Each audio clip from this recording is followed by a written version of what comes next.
Hello বন্ধুরা, আসসালামু আলাইকুম। আশা করি আপনারা সকলেই ভালো আছেন। অনেক দিন পর আপনাদের জন্য নিয়ে আসলাম নিউ ব্লগ ভিডিও। আশা করি এই ব্লগ ভিডিও আপনাদের সকলেরই মন কেড়ে নেবে। আজকে আমি কোথায় যাচ্ছি, কেন যাচ্ছি এবং সেখানে গিয়ে কি কি আনন্দ করলাম সবই জানতে পারবেন এই ব্লগ ভিডিওতে। তো প্রথমেই আপনারা দেখতে পাচ্ছেন খুব সুন্দর করে রেডি হয়ে আমার গন্তব্যস্থানে যাওয়ার জন্য রওনা দিলাম। চুলগুলো খুব সিল্কি করে নিলাম যাতে দেখতে ভালো লাগে।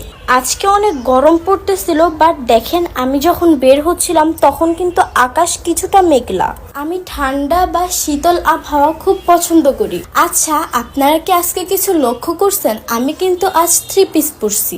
আসলে 3 পিস পরাটা আমার নতুন কিছু না, আগেও অনেকবার পরা হয়েছে, বাট আমার গায়ে 3 পিসটা কিন্তু নিউ ছিল। আর 3 পিসটা যেই কালারটা কিন্তু আমার খুব ফেভারিট। তাছাড়া আমি গর্জিয়াস কাজের 3 পিসগুলো অনেক পছন্দ করি। আর মেকআপটা চেষ্টা করছি 3 পিসের সাথে বা 3 পিসটার কাজের সাথে একটু ম্যাচ করতে। সব মিলিয়ে আমাকে এই লুকে কেমন লাগতেছে আপনারা কিন্তু অবশ্যই কমেন্টে জানিয়ে যাবেন।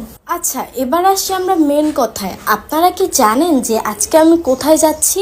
আজকে আমি যাচ্ছি আমাদের ফরহাদ ভাইয়ের স্টুডিওতে, যার মিউজিক করা গান অনেক অনেক ভাইরাল। তাছাড়া আমার গাওয়া ছোট্ট একটা ডায়েরি, স্কুল জীবন প্রথম প্রেমে, এইসব গানগুলো ফরহাদ ভাইয়ের স্টুডিওতেই করা। তো আজকেও আমি চলে যাচ্ছি ফরহাদ ভাইয়ের কাছে অনেক স্পেশাল একটা গানের ভোকাল দিতে। তো আমি সিঁড়ি থেকে নেমেই কিছুক্ষণ অপেক্ষা করে একটা অটো নিয়ে নিলাম, কারণ আমাদের প্রথমে চিটাং রোড যেতে হবে। আজকে বাইরে প্রচন্ড গরম থাকায় গাড়ির বাতাসগুলোও অনেক গরম লাগতেছিল। আর তাছাড়া আমার অনেক দিন বাইরে ঘোরা হয় নাই, তাই ভেবে নিলাম একসাথে আজকে বাহিরটাও ঘুরে ঘুরে দেখব। তাই আজ অটোতে বসে বাহিরটা খুব ভালোভাবে দেখতেছিলাম। গরম বা শীত, প্রকৃতি এক এক সময় এক এক রূপ ধারণ করে। গরম হলেও পরিবেশটা কিন্তু অনেক সুন্দর ছিল। কথা বলতে বলতে আমরা অবশেষে চিটাং রোড চলে আসলাম এবং এখান থেকে একটা সিএনজি নিয়ে আমরা রওনা দিলাম ফরহাদ ভাইয়ের স্টুডিওতে যাওয়ার উদ্দেশ্যে। আমাদের এখান থেকে তার ওখানে যেতে প্রায় 2.5 ঘন্টার মতো লাগে। দেখেন আমরা অবশেষে চলেই আসলাম। আমি যতগুলো স্টুডিওতে গেছি, ফরহাদ ভাইয়ের মতো এত সুন্দর স্টুডিও আমি কিন্তু কখনোই দেখি নাই। দেখেন কত সুন্দর সাজানো। আমি তো গিয়ে মাইক্রোফোনটা কানে নিয়ে নিলাম গান গাওয়ার জন্য, একদম প্রস্তুত আমি।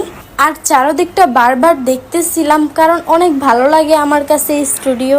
আমি যখন গেছিলাম তখন ফরহাদ ভাইয়া ছিল না, একটু বাহিরে গেছিল। তো ততক্ষণ আমি আমার গানটা একটু প্র্যাকটিস করে নিলাম।